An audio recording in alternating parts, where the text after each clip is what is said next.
ராமாயணத்தை வால்மீகி ஆரம்பிக்கிற போதே ராமாயணம் ஏதோ தெரிஞ்சவரை எழுதிட்டேன் பிரம்மதேவருடைய அனுகிரகத்தில், நீங்கள் எல்லாம் கொஞ்சம் அசூயை இல்லாமல் கேளுங்கோங்கிறார். அதே மாதிரி வியாசர் பாகவதம் சொன்னார், பாரதம் எழுதினார், சுகாச்சாரியாலும் சொல்கிறான், வியாசனும் சொல்கிறான். நான் சொல்கிறேன், கொஞ்சம் அசூயை இல்லாமல் கேளுங்க. இந்த அசூயைங்கிறது எப்படி தெரியுமா வரும்? நான் ஒரு கல்யாணத்துக்கு போகிறேன், பெரிய கோடீஸ்வரால மாமி ஜம்முன்னு வைர ஊசி பட்டு புடவையும் அப்படியே உடம்பெல்லாம் வைரம் ஜொலிக்க, உடம்பு முழுக்க எடுத்தெல்லாம் ஒரு 100 கேரட் இருக்கும், ஒரு 100 பவுன் இருக்கும். அப்படி ஜொலிக்க வந்து இறங்கினான்னு வச்சுங்கோ, நல்ல ஒரு ஆடி காரில். அப்போது எனக்கு அதை பார்த்து பொறாமை வராது. எனக்கு ஈக்குவல் ஸ்டேட்டஸில் அடுத்தாத்தில் இருக்காம பாருங்க, அவாத்து மாமி இதே மாதிரி வந்து இறங்கினாக்க எனக்கு அப்படியே நெஞ்சு கொதிக்கிறது. இதுதான் அசூயை. மேலே இருக்கிறவா எப்போதும் மேலேயே இருக்கா. எனக்கு சமமாக இருக்கிறவனை பார்க்குற போது எனக்கு மேலே அவன் இருக்கிற மாதிரி நான் பார்க்க விரும்ப மாட்டேன். இந்த பணம் வர வர என்ன பண்ணும், இவங்ககிட்ட இருக்கிற நிம்மதியை குறைச்சுட்டே இருக்கும். நமக்கு வேண்டிய சௌரியங்கள்லாம் பண்ணிட்டா போருமா, இந்த சௌரியம் பண்ணணும், அந்த சௌரியம் பண்ணணும். டிவி வாங்கினா பாருங்க, அவாத்தில் ஃப்ளாட் டிவி வாங்கியிருக்கான், அவாத்தில் இத்தனை இன்ச்சு டிவி வாங்கியிருக்கா. அது எப்படி இந்த நம்பாத்தில் இவ்வளோ வச்சுருந்தா கௌரவம் வேண்டாமா, பெரிய பங்களாவாக வாங்கணும். இப்படி போயிட்டே இருந்தால் இதுக்கு முடிவே கிடையாது. அது அதனால பெரியவா சொல்கிறா, இந்த 2000 ரூபா நோட்டு இருக்குன்னு வச்சுக்கோங்க, 2000 ரூபா நோட்டுக்குள்ளே 2000 அனர்த்தங்கள் கூடவே குடிக்கொண்டு இருக்கு. நான் ஏதோ காந்தி படம் போட்டிருக்கேன், அதில் அவ்வளோதான். இந்த காந்திக்கு அந்த நோட்டில் இருக்கிறதுனால அவருக்கு ஏதோ வேல்யூ இருக்குது, இல்லைன்னா இந்த காந்தி யார் இந்த உலகத்தில் சீண்ட போகிறான்னு சொல்கிறவர். அதனால ஒவ்வொருத்தருக்கும் அதுக்கு போட்டி போட போகிறான். இந்த இப்போது பெரியவா அதுக்கு ஒரு திருஷ்டாந்தம் சொல்கிறா, இந்த பாருங்களேன், ஒன்றும் இல்லை, அல்பமான விஷயம். நான் பூஜை முடிச்சுட்டு வந்து தீர்த்தம் கொடுக்குறேன்னு பெரியவா சொல்கிறா. நான் கடைசி நபர் இருக்கிற வரையில் தீர்த்தம் கொடுக்காம உள்ளே போக மாட்டேங்கிறது உங்கள் எல்லாருக்கும் தெரியுமோனோ.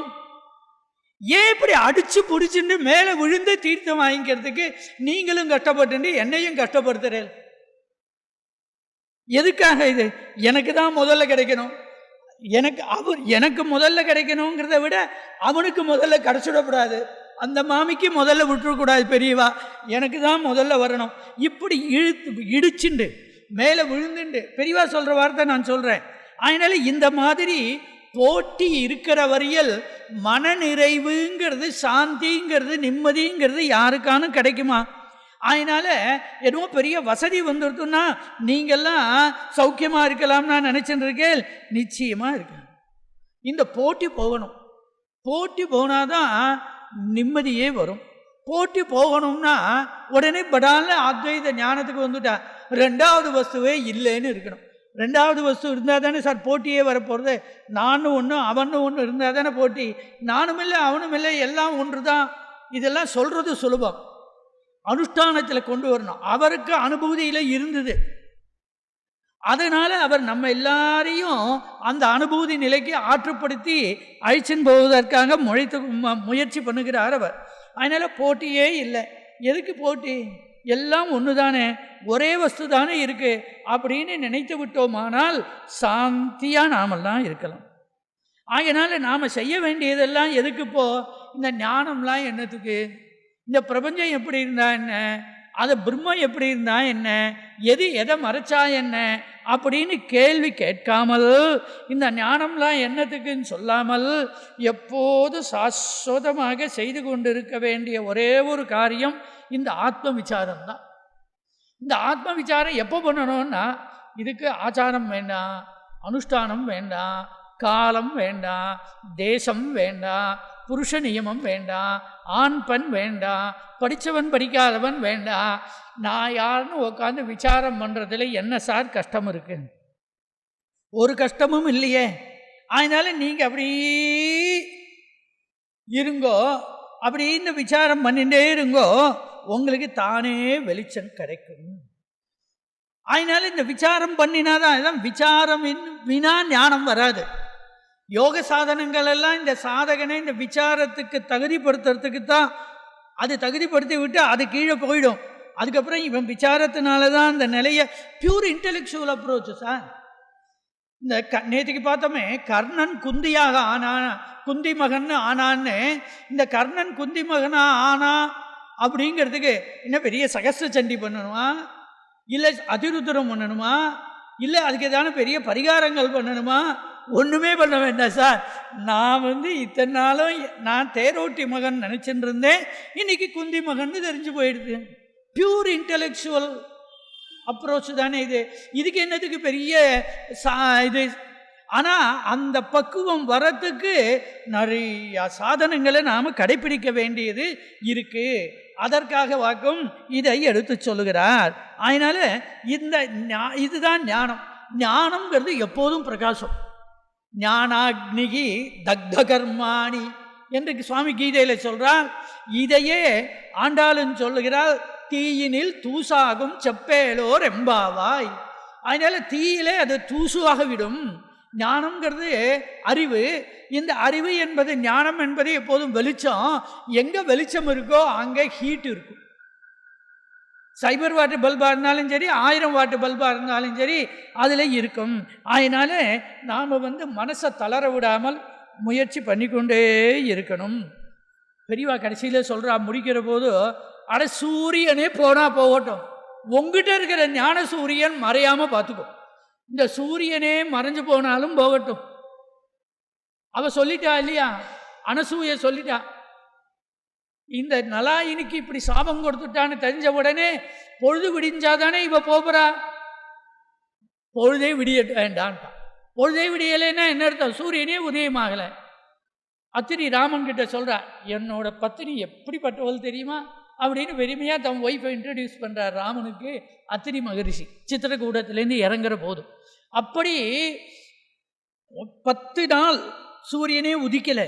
அப்புறம் எல்லாரும் போய் தேவர்கள்ட்ட பிரார்த்தனை பண்ணிட்டு, பிரம்மாலேருந்து எல்லாரும் பிரார்த்தனை பண்ணிட்டார். ஆகையினால அனசூய கிட்ட பிரார்த்தனை பண்ணி கொண்ட பிறகு சூரியன் உதிச்சது. அதனால அப்பேற்பட்டதான அந்த சூரியன் உதிக்காட்டாலும் கூட உன்னிடத்தில் இருக்கிற ஞான பிரகாசம் மங்கி போகும்படி நீ செய்து கொண்டு விடாதே. அதுக்காகத்தான் சொல்றேன், இவ்வளவு பெரிய ஆத்ம விசாரம் செய்யறேன் அப்படிங்கிறதுக்காக நீ அப்புறம் ஈஸ்வரன் எதுக்கு, கடவுள்னு ஒன்று எதுக்கு வேண்டாமே? நீங்க தான் சொல்லிட்டேலே, நானே தான் கடவுள், அதுதான் எல்லாமா இருக்கு, அதுதான் பிரபஞ்சமாகவும் இருக்கு, அங்கெங்கனாதபடி எங்கும் பிரகாசமாய் ஆனந்த பூர்த்தியாகி என்று சொல்லியாச்சு. எவ்வுயிர்க்கும் அவ்வுயிராய் அங்கங்கே நிற்பதுவும் என்றெல்லாமும் சொல்லியாச்சு. அதனால எல்லா இடத்துலையும் அதுதானே இருக்கு. அப்போ அதை எல்லா இடத்துலையும் இருக்குன்னாக்க எல்லா இடத்துலையும் அதுதான் இருக்குங்கிறத என்னால் பார்க்க முடியுறதோ? என்னால் அந்த பேத புத்தி என்னிடத்துல இன்னும் இருக்கே. அதனால தான் நம்முடைய முன்னோர்கள், நம்முடைய பெரியவர்கள் சாஸ்திரம் என்ன பண்ணியிருக்கு, ஈஸ்வரன்னு ஒருத்தனை வச்சுக்கோ, கடவுள்னு ஒருத்தர் வேணும், அந்த கடவுளை நீ பிரார்த்தனை பண்ணணும், அந்த பகவான் இடத்துல பக்தி செலுத்தணும். எனக்கு என்ன பக்தி செலுத்தணும்? பெரியவா சொல்றா, எனக்கு சித்த சுத்தி வேணும், எனக்கு ஆத்ம விசாரம் பண்ணணும், என்னிடத்தில் இருக்கிற நான் நான் நான் என்கிறதான இந்த ஈகோ சென்ஸ் இருக்கே, அந்த உணர்வு என்னை விட்டு கழன்று போகணும். இதை தான் நம்ம பிரார்த்தனை பண்ணணும். ஓய், எதுக்கு ஏன் அவங்ககிட்ட போய் இதெல்லாம் பிரார்த்தனை பண்ணணும்? என்ன கேட்டுட்டு அவர் படித்தா, உலகத்தெல்லாம் அவர் படைச்சான்னு சொல்றி, சிருஷ்டிகர்த்தான்னு சொல்றி, இப்போ அவர் ஏன் நம்ம கேட்டுட்டு அவர் நம்ம படைச்சான்? அப்போ நம்ம படைச்சான், அவன் தான் நம்ம படைச்சான்னா எனக்கு என்னையே இவ்வளோ கஷ்டப்படுத்தணும்? நான் கஷ்டப்பட்டு இருக்கேனே. அப்போ இந்த கஷ்டங்கள்லாம் போகணும்னா அவனிடத்தில் பக்தி பண்ணுன்னா, என்னை கஷ்டப்பட வச்சு என்னிடத்தில் பக்தியும் கொடுத்து நீ பக்தி பண்ணு அப்படின்னு எதுக்காக சொல்லணும்? இப்போ கஷ்டங்கள்லாம் அவன் தான் தீர்ப்பான், ஆகையினால அவனிடத்தில் நீங்கள் பக்தி செலுத்தணும் அப்படின்னு சொன்னால், நான் பிரார்த்தனை பண்ணினாதான் அவர் கஷ்டங்களை நீக்குவார்னா அப்புறம் அவர் என்னையா கடவுள்? அவர் என்ன சர்வைக்கியன்? நம்ம ஊர் டாக்டர் தானே அவரும். அப்புறம் அவர் என்ன? இப்போ எனக்கு மனசில் இருக்கிற கஷ்டங்கள்லாம் போகணும்னா நான் அவர்கிட்ட பிரார்த்தனை பண்ணிக்கணும்.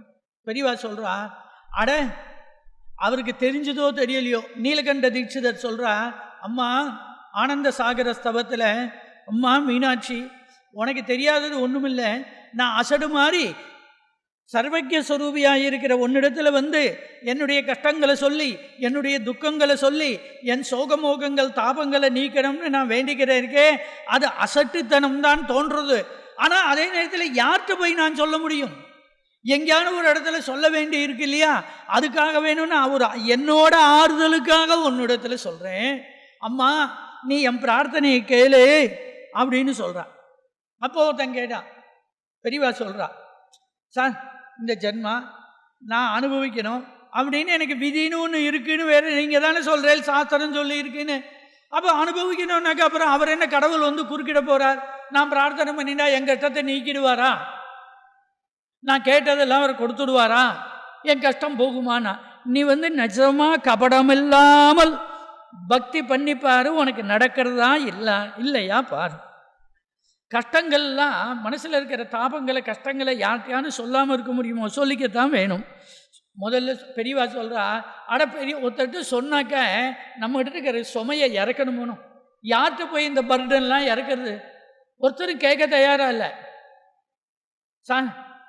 ரிட்டையர்டு பீப்புள் இருக்கான்னு வச்சுக்கோங்களேன். சாயந்தரம் இப்படி வாக்கிங் போகிற போது இவர் சொன்னார், சார் எங்கள் வீட்டில் வர ஒன்றும் சரியாகவே இல்லை.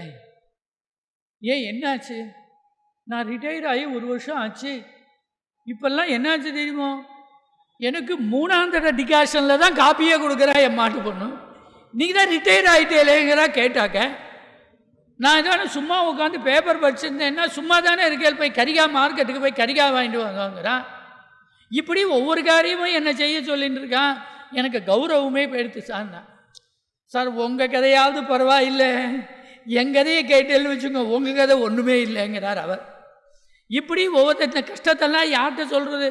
இப்படி நீங்கள் பார்க்குறவர்கிட்டலாம் சொல்லியிருந்தேன்னு வச்சுங்கோ, மறுநாள்லேருந்து உங்களை பார்த்ததுமே அவாய்ட் பண்ண ஆரம்பிச்சிடுவா. எல்லோரும் இன்னொரு பக்கமாக போக ஆரம்பிச்சிடுவா. ஏன்னா எல்லாருக்கும் கஷ்டம் இருக்குது. பெரியவா சொல்கிறா, இந்த கஷ்டத்தை சொல்லிக்கிறதுக்கு ஒரு இடம் வேணும். அதுக்காக நமக்கு கடவுள் வேணும். அவன் கிருபா சமுத்திரமாக இருந்து நாம் கேட்காமலே கஷ்ட நிவர்த்தி பண்ணுறவனாக இருந்தாலும் சரி, கேட்டு பண்ணுறவனாக இருந்தாலும் சரி, கேட்டும் பண்ணாமலே இருந்தாலும் சரி, நாம் சொல்கிறதுக்கு ஒரு இடம் நமக்கு வேண்டாமா? அதனால் ஒன்று கேளு, பிரபு எனக்குன்னு வாழ்க்கை வந்தாச்சு, இல்லை நான் என்ன அனுபவிக்கணுமோ எனக்கு தலையில் ஏதோ எழுதி வச்சுருக்கான் அதை தான் அனுபவிக்கணும்னு இருந்தாலும் கூட அது சுகமோ துக்கமோ அதை நான் அனுபவிக்கிற போது அதில் ஈசிக்காமல் நான் அதை அனுபவிச்சுண்டு அதை தாங்கிக்கிறதுக்கு, அந்த சுகத்தையோ துக்கத்தையோ தாங்கிக்கிறதுக்கு எனக்கு பக்குவத்தை கொடு அப்படின்னு நாம் அவனிடத்தில் முறையிட்டு கொள்வது இருக்கே, அதுதான் நிஜமான பக்தியாக இருக்கும்.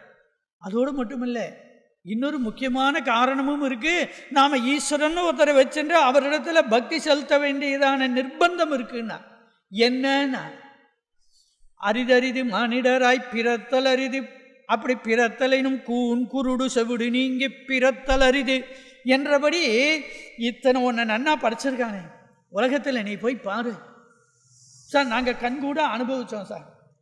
கும்பகோணத்தில் இந்து சமய மன்றம்னு பெரியவா அந்த காலத்தில் மகா பெரியவா சொல்லி ஆரம்பித்து ஜெயிலில் இருக்கிறவர்களுக்கெல்லாம் பிரசாதம் கொடுக்க சொன்னாங்க. நாங்கள்லாம் இப்போ ஸ்கூல் காலேஜ் படிச்சிருந்தோம். அந்த இந்து சமய மன்றம் ஆரம்பித்தவர் எங்களெல்லாம் அழிச்சுன்னு போவார். பெரிய மடத்துலேருந்து பிரசாதம் கொடுப்பா, விபூதி குங்குமம் அட்சதை இதை எடுத்துன்னு போவோம். அப்புறம் யாராவது ஒருத்தர் இதை பார்த்துட்டு நாங்கள்லாம் ஒரு 7 பையங்க சத்தையாக போகிறானேன்னு பார்த்துட்டு அங்கே government hospital, private hospital, jail எல்லாத்துக்கும் கொண்டு போய் பிரசாதம் கொடுக்கறத பார்த்துட்டு ஒருத்தர் பிஸ்கெட் பாக்கெட் வாங்கி தரேன் கொடுங்கோன்னா, ஒருத்தர் சாக்லேட்டு வாங்கி தரேன்னு அங்கே இருக்கிற அவர்களுக்கெல்லாம் கொடுத்தோம். இந்த ஆஸ்பத்திரிக்கு போய் அவர்களுக்கெல்லாம் பிரசாதம் பெரியவா அவளுக்காக கொடுக்க சொன்னாங்கிறது ஒரு பக்கம் இருக்கட்டும். அப்புறம்தான் தெரிய வந்தது நமக்கு பக்குவம் வரத்துக்காக அதை கொடுக்க சொல்லியிருக்காங்க. அங்கே போய் பார்த்தா தான் சார் உங்களுக்கு தெரியறது உலகத்தில் இவ்வளவு கஷ்டம் இருக்கா.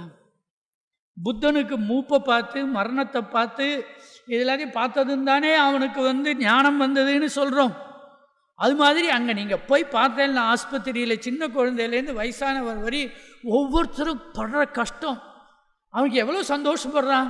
இதை கொண்டு போய் பிரசாதத்தை கொடுத்து அவனுக்கு நெத்தியில் இட்டு விட்டு இந்த பிஸ்கெட்டையோ சாக்லேட்டையோ கொடுத்தா அது குழந்தை இல்லை, கிழவர் இல்லை, நடுத்தர வயசு இல்லை, ஆண் இல்லை, பெண் இல்லை, அத்தனை பேருக்கு அப்போவே நோய் நிவர்த்தி ஆன மாதிரி ஒரு சைக்கலாஜிக்கல் எஃபெக்ட். அதை விட பெரிய எஃபெக்ட் எங்களுக்கு கிடைச்ச ஒரு பெரிய மனசுக்கு பக்குவம் இருக்கு. அது ஜெயிலுக்கு போனால் ஒவ்வொருத்தனும் ஒவ்வொரு பிக் பேக்கெட்டுக்காரன், கொலை பண்ணிடுவான், எல்லாரும் இருக்கான். அவர்களெல்லாம் பார்க்குற போது அவர்கள் கதையெல்லாம் சொல்ல ஆரம்பிக்கிறான். அவன் யார்கிட்ட போய் சொல்கிறது? போலீஸ்காரன் கேட்டுன்னு இருப்பானா? நம்ம இடத்துல ஏதோ இவங்கெல்லாம் பசங்கள்லாம் நல்ல பையங்களாக இருக்காங்கன்னு போலீஸ்காரன் கேட்டை திறந்து உள்ளே விட்டுட்டு அவன் கதையெல்லாம் சொல்லுவான். அப்போது அதெல்லாம் என் குடும்பம் இங்கே இருக்குங்க, கஷ்டப்படுறதுங்க, யார்கிட்டையாலும் சொல்லி என் மனைவி குழந்தையெல்லாம் கஷ்டப்படுங்க, பார்த்தே தானே அவங்களுக்கு செய்யுங்கன்னு சொல்கிறான்.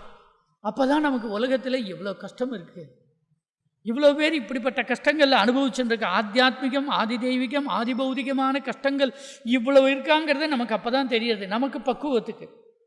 பெரியவா சொல்கிறா, உனக்கு இன்றைக்கு நீ நிம்மதியாக சந்தோஷமாக ஆரோக்கியமாக நன்னா சாப்பிட்டுண்டு டாக்டர் பில்லு குறைச்சலாக கொடுத்துண்டு இருக்கியே, அதுக்கு முதல்ல அந்த தெய்வத்துக்கு நன்றி செலுத்துறதுக்காக நீ பகவான் இடத்துல பக்தி செலுத்தணும். இதை விட எவ்வளோ சார் கீழே இறங்கி வந்து சொல்ல முடியும்? மரம் வச்சவன் தண்ணி ஊற்றுவான்னு பழமொழி உண்டு. நம்ம படைச்சவன் நமக்கு நல்வாழ்வு கொடுப்பான், கொடுக்கணும். அதுக்கு எதுக்கு சார் நான் நன்றி செலுத்தணும்னு இல்லை, அவன் கொடுத்துட்டே தான் இருக்கான். நீ நன்றி செலுத்துறது அதை நீ அங்கீகரிக்கிற மாதிரி. நான் பண்ணுறது பகவான் ரெக்கக்னைஸ் பண்ணுறது பெரிய விஷயம் இல்லை சார். பக்தியை அந்த பக்தியை அவன் ரெக்கக்னைஸ் பண்ணுறான், அவன் ரெக்கக்னைஸ் பண்ணுறாங்கிறத நான் ரெக்கக்னைஸ் பண்ணணும், பக்தன் ரெக்கக்னைஸ் பண்ணணும்.